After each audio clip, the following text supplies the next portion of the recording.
SR blog বরিশালের পক্ষ থেকে সবাইকে স্বাগতম। সম্মানিত দর্শক, আপনাদেরকে আজকে দেখাবো বরিশাল স্টেডিয়াম। এখানে এই যে গেটটি দেখতেছেন, এটা নতুন করে সংস্কারের কাজ চলছে। আগে অক্ষত অবস্থায় ছিল, নোংরা অবস্থায় ছিল, এখন পরিষ্কার পরিচ্ছন্ন করতেছে। আমি ভিতরের দিকে চলে আসছি, গেটের ফুটেজটা দেখাচ্ছি। এখন পর্যন্ত কাজ কমপ্লিট হয় না, কাজ চলছে। এখানে দেখতে পাচ্ছেন ছাত্ররা অনেক প্লেয়ার, যে কিশোর প্লেয়ার, ছোট ছোট বাচ্চারা প্র্যাকটিস করতেছে। এক একটা স্কুলের ছাত্ররা এখানে ভালো, যারা খেলতে পারে মোটামুটি, তাদেরকে এখানে নিয়ে আসা হয় এবং এখানে তারা খেলে। তো এখানে একাডেমিক রয়েছে, সেখানে তারা ভর্তি হয়। ভর্তি হওয়ার পরে সেখানে বাছাই পর্ব আছে, অবশ্য আপনারা এসে এখানে যোগাযোগ করে জেনে নেবেন। তো এখানে তারা প্র্যাকটিস করতেছে অনেক ছাত্র। এই যে এরাও কিন্তু খেলতে আসছে, কোনো একটা স্কুলের ছাত্র। তো এটা হলো স্টেডিয়ামের বহির্ভাগ। স্টেডিয়ামের বাইরে এটা হলো লাইট টানানোর পিলার। এটার উপরে লাইট রয়েছে, রাত্রে খেলার জন্য যে লাইটের দরকার হয় এটা।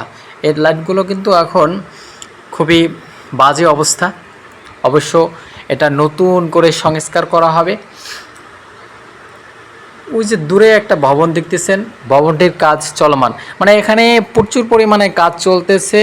অসংখ্য মিস্ত্রি একই সাথে কাজ করছে। এটা হচ্ছে স্টেডিয়ামের বাহির দিক থেকে আপনাদেরকে দেখাচ্ছি। এটা হলো সিঁড়ি, ভিতর দিকে সিট, আর বাহির থেকে আপনাদেরকে দেখাচ্ছি এটা হলো বহির্ভাগ স্টেডিয়ামের।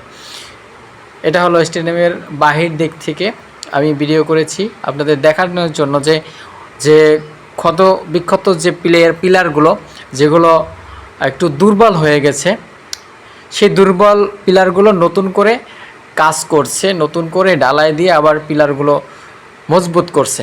এটা হলো স্টেডিয়ামে ঢোকার রাস্তা। একটু সামনে গেলেই দেখতে পাবেন পিলারের কাজগুলো এখন বর্তমানে রানিং রয়েছে। আপনারা যদি একটু উপরের দিক তাকান, এই যে দেখুন একটু উপরের দিকে, ওই যে পিলারের প্রত্যেকটা পিলারে দেখুন, যেখানে ক্ষত হয়েছে সেখানে সুন্দর করে নতুন করে রিপেয়ারিংয়ের কাজ চলতেছে। আর এই যে একেবারে পুরো পিলারটা নতুন করে দিয়েছে, ওইটার সাথে আরও রড দিয়া সুন্দরভাবে মজবুত করতেছে, যাতে কোনো সমস্যা না হয়। যেখানে যেখানে সমস্যা মনে হয় সেখানেই তারা নতুন করে সংস্কারের কাজ চলছে। পুরো স্টেডিয়ামের চতুর্দিকে, ভিতরে বাহিরে যত জায়গায় যত কাজ আছে সব নতুন করে সাজানো হচ্ছে, সাজিয়ে দিচ্ছে। অবশ্য সাজালে পরে, কাজ কমপ্লিট হওয়ার পরে আরও সুন্দর হবে। দেখেন, বেসিক ক্রিকেট কোচিং একাডেমি, আর এটা হলো Barishal talent hand cricket academy. তো এই দুইটা এখানে অবশ্য ভর্তি হয়। ভর্তি হওয়ার পরে তারপরে তারা ওখানে খেলাধুলা করে, আর ওখানে বাছাই পর্ব হয়, এরপর তারা খেলতে পারে। তো কেমন লাগলো, লাইক কমেন্ট শেয়ার করবে।